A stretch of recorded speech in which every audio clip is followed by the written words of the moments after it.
I'm Derek Thomas. I'm Eric Brixey. I'm here to educate you today on the Innocence Project, its purpose, and a few of its achievements so far. The Innocence Project was created in 1992 by Barry Scheck and Peter Newfield at the Cordell School of Law. The purpose of the Innocence Project is to exonerate wrongfully convicted people with the help of DNA testing and try to reform the justice system. I chose this topic because I recently had a friend released from prison due to Oklahoma's new drug laws, in which her felony was reduced to a misdemeanor under the new laws. Although my friend was not innocent, her original sentence of a now minor drug charge did not fit the crime that she had committed. The Innocence Project consists of 5 aspects: exoneration, improvement, reformation, support, and education. Under the exonerations aspect, the Innocence Project works to free those that are wrongly convicted. The improvement aspect aims to improve case law through legal work. Reformation segment works to improve new laws and policies to help prevent wrongful convictions. The support aspect helps to give exonerated people help once they are released from prison. And the education aspect helps to analyze the information from the wrongful convictions and use that information to further help prevent that from happening.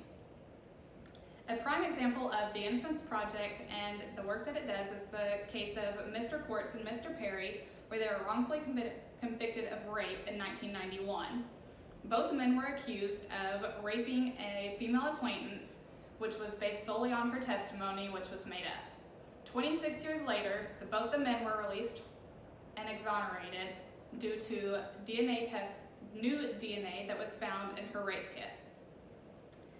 Another prime example of the Innocence Project and the work that they have done is the case of Kenneth Wynamico, who was also wrongfully convicted in rape and was sentenced to 40 to 60 years in prison, although his blood did not match that of his assailants. The Innocence Project helped release him 16 years later. Kelly McGuire, a law student at the WMU Cooley Law School Innocence Project, states some of these people have been in prison for 40 plus years. By the time they get out, where are they going to go? A lot of them don't have family left and friends left. In review of the Innocence Project's data, there have been 325 DNA exonerations on average. That's 15 a year since 1999. Although almost all of those came from homicide or sexual assault cases. Of those, over 200 have been life sentences or death penalty cases. For me, the scariest data is that follows. The average age of conviction is 26 years old. The average age of exoneration is 46 years old. That is resulting in spending 20 years in prison on average. 60% of these people are black, 30% white, and 7 Hispanic. 72% of these cases were witnesses falsely identifying their attacker. 72%. Furthermore, 47% were wrong science, 27% false confessions, and a 5% flat out lied. 49%, to let those statistics sink in just a little bit more, 49% of those perpetrators were identified, in which they committed 142 additional crimes while they were on the loose.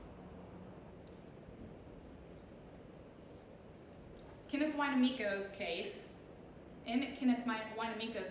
multiple authority figures lied to help him get wrongfully convicted.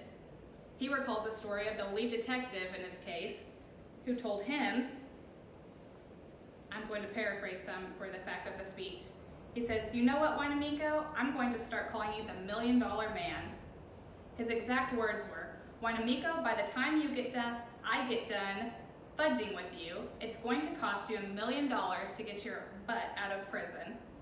Wynamico goes on to say, "No one should especially have to go through a situation as horrible as mine was, where we proved in federal court that 3 detectives, the assistant prosecutor, the trial judge, the court-appointed attorney, and the jailhouse snitch, they all conspired to convict an innocent man. This is what the Innocent Project does, and this is why their work is important. Thank you.